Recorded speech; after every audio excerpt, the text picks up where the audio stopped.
Hello and welcome to this 5-minute You Get the Gist, lovingly known around here as YGTG. 5 minutes jammed with info and a quick recommendation or two to think about. I'm Dr. Margaret, and I'm so glad you're here on SelfWork YGTG.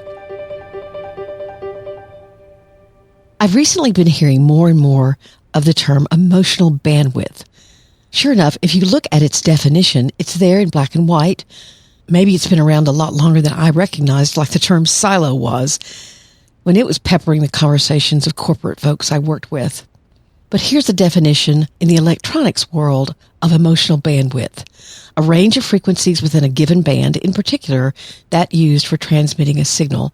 But right there also is the energy or mental capacity required to deal with a situation, such as he lives alone and says he doesn't have the bandwidth to handle a steady relationship. So what is emotional bandwidth? It's having the ability to hear anymore, tolerate anymore, have space anymore for emotional interaction. And I get it. It's kind of like having language with friends or your partners, or even your family, to say, yeah, hold up. You seem to need me to be there for you, and I want to be. I want to listen and give support, but I'm not there right now. Give me an hour or two to finish this up and let's talk then.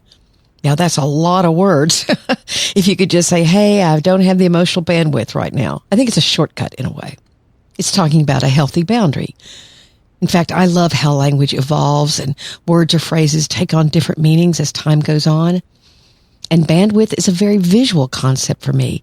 So it's easy to imagine that someone's listening or empathizing limit is being challenged, overwhelmed. I can kind of see it when they say, I don't have any bandwidth for that. Maybe it's a newer way of saying I'm too tired, and that's fine. But recently I heard this term in the context of someone saying basically to their spouse, I don't want to do anything where I have to do a lot of giving. So they said instead, it's not in my bandwidth. It seemed kind of like a cop-out to me because the commitment was already made. They are married, and yet she was saying, I don't have the bandwidth to be able to handle all the roles I have in life. She had a career, she was a mother, and she was a wife, and she was basically saying, I don't want to be a wife anymore because I don't have the bandwidth for it. So it's kind of confusing. Does it mean you're letting go of the commitment? And if that's true, why don't you just say that? Using the term emotional bandwidth makes it seem like something that's a technical glitch, rather than a personal and perhaps very painful choice to withdraw from a commitment. And it even avoids saying the much more vulnerable, I don't think I can learn how to be the person I thought I could be. Again, that would be a very exposed thing to say and something that would be difficult to admit to. But I hate thinking that we're going to start talking to each other in very technical terms about emotions and about commitment and about intimacy. So we shall see if that word or concept becomes more like a cop-out and a way out of commitment or responsibility, or just a legitimate way of saying, I can't do this right now. It may be used in both directions. It'll be interesting to watch. So get out of those silos of yours, communicate, and be honest about your bandwidth from the beginning of a relationship.